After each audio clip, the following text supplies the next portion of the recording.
You can be really smart, you can be really capable, self aware, even successful, and still feel strangely unsteady when decisions actually matter. And I'm not talking about the small ones, I'm talking about the real ones. The ones that affect your money, your time, your direction, your peace, your mental state. The ones that sit in your mind and body a little longer than most. Most people doubt their intelligence, and they also doubt their judgment. They pause for too long, they replay decisions even after they've been made up. They feel like a low grade hum of, did I choose that right? Constantly humming in the background as you think and go about your day. And they usually tell themselves it's a confidence issue. Most of the time, it actually isn't. What's actually happening is much, much simpler and more flexible than that. Strategic thinking gets talked about like it's a personality trait. You either have it or you don't. You see the big picture or you're more of a doer. So when you hesitate or second guess or feel reactive, it starts to feel a bit personal, right? When you can't make those decisions in time, when you find yourself doubting the decisions you made, it starts to feel personal. Like, see, I knew I wasn't cut out for this, or I knew this is something that's not who I am. But strategy isn't a personality trait. It's not this intuition magic. It's not some gene other people got and you don't. It's a skill. And like most real skills, it only looks effortless once it's been practiced long enough to feel natural, to have an embodiment. So here's something subtle that happens to thoughtful people. You think a lot, you research, you consider the nuance, you stay open, you see different perspectives, you have a different perspective of what that could be. From the outside, that looks responsible. However, from the inside, it starts to feel very, very noisy. Your mind keeps jumping to the next idea, to the next possibility, the next thing you should be considering. Nothing settles. You start to tune into things and start to identify with things, thinking that's your whole identity when it's actually not. You're not impulsive. You're overloaded with information. When everything feels important, nothing feels clear. You stay busy, informed, and oddly unsure what actually comes next. That's not a confidence issue, like I said. It's an untrained sequence. So here's what strategy actually is. Strategy isn't about having the smartest idea in the room. It's about the order. What comes now? What comes later? And what doesn't belong in this phase at all. Imagine this. You're driving in a car. You have a destination. You have that vision. You have the address of where you're supposed to be driving to. However, along the way, you start to visualize all the things you're going to do when you get to that destination. You're driving, you're visualizing, you're thinking, you're daydreaming. However, along the way, you miss a lot of stops back there. You missed a stop where you should have filled up your gas. You missed a spot where you should have had an oil change. You missed a spot where you should have stopped to get a drink, stopped to get some rest, stopped to just bask in the beautiful environment you've brought yourself into thus far. That is an order problem. Because you were thinking too far ahead, knowing where you need to go, driving in that direction is a great choice to make. However, when you're constantly thinking of all the things you're going to do when you get there, all the things you need when you get there, all the things, on your way there, in your car, on your timeline, you missed a lot of steps on the way. So what do?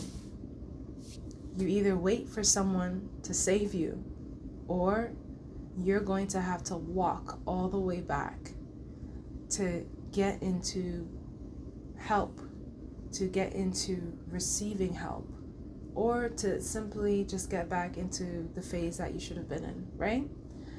And then you've wasted time, you've wasted your attention, and ultimately you created a horrible memory.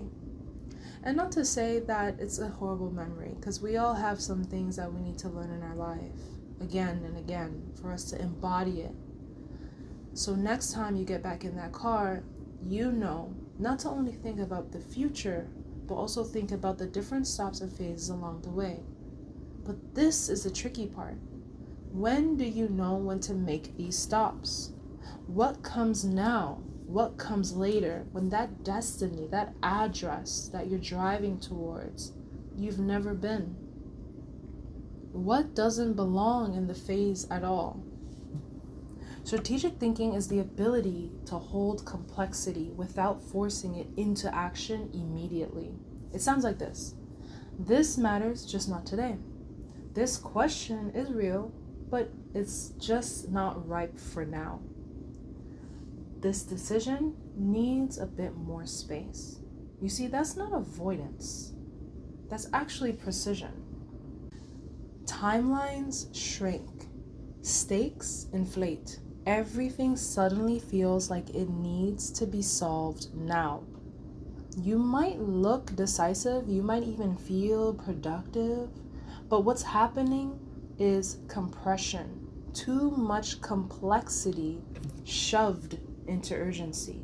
You're in your car and all you can think about is arriving.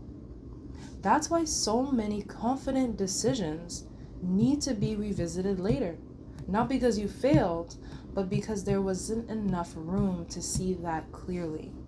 Strategic thinkers don't avoid the pressure, they just don't let pressure decide the order for them. This is where it gets interesting. When identity feels shaky, decisions get more emotional and more personal. And it's not really dramatic, for some it is, but it starts subtly. And you decide to either relieve the tension, quiet anxiety, get back to feeling steady. You move to feel better, not because the move is right. So you make choices because at the time it aligned with that vision of what you would do at that destiny, of what you do when you arrive at that address. But you're not there yet. Just because your mind is there doesn't mean you're physically there. So when identity is steadier, something changes. When you embody it, something shifts. You can sit in uncertainty a lot longer. You can drive down that road thinking you're lost because there's no exits and there's no signs, but you know where you're going. So you stay on that road and you don't take that exit. You could even be in traffic, a traffic jam, and you can sit in this uncertainty longer, where you see a lot of people exiting to find a shortcut, to find a faster way. But no. You are so unshakably embodied that you don't need instant resolution. You let decisions form instead of grabbing the first answer that brings relief.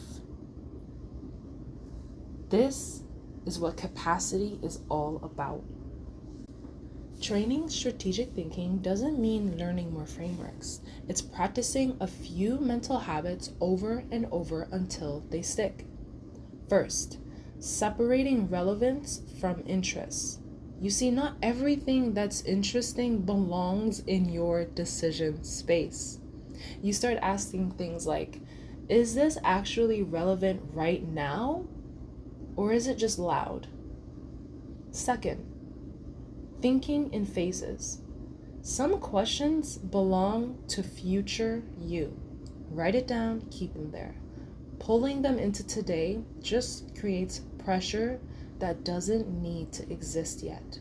Just because you see it doesn't mean it's existing in the moment. You now need to learn to say, that's a real question, just not a today question. Third, holding awareness without forcing action.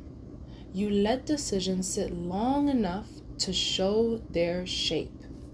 You're not scrambling. No urgency is going to be your reflex. These aren't personality shifts, they're trainable ways of thinking. Now, here's why this can feel wrong at first.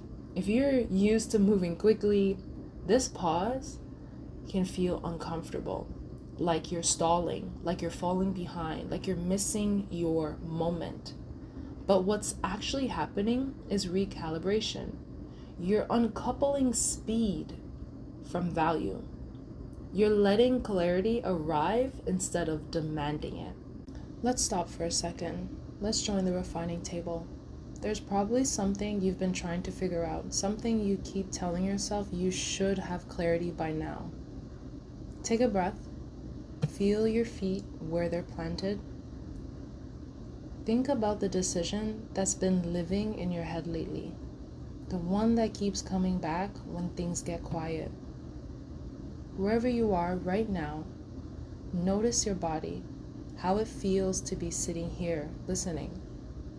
Now think about the thing you've been trying to decide, the one you keep circling. Just ask yourself this: am I rushing this because it needs action? Or because I don't like how it feels to not know yet?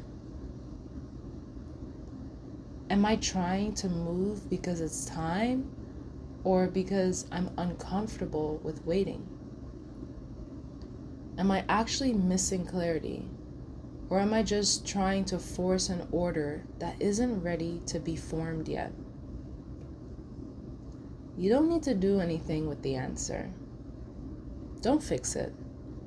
Just notice what your body does when you stop applying pressure, and what softens when you stop pushing it forward. Just notice what shifts when you stop pushing. That's where refinement starts. Strategic thinking isn't about something you're born with. It's something you actually build. By learning how to slow down without stopping, you don't need to move faster. You need to move in a sequence, in a phase. In the next episode, we'll talk about what shifts when you stop trying to endlessly fix yourself and start refining the system you're operating within. For now, let this settle. Strategy isn't meant to drain you.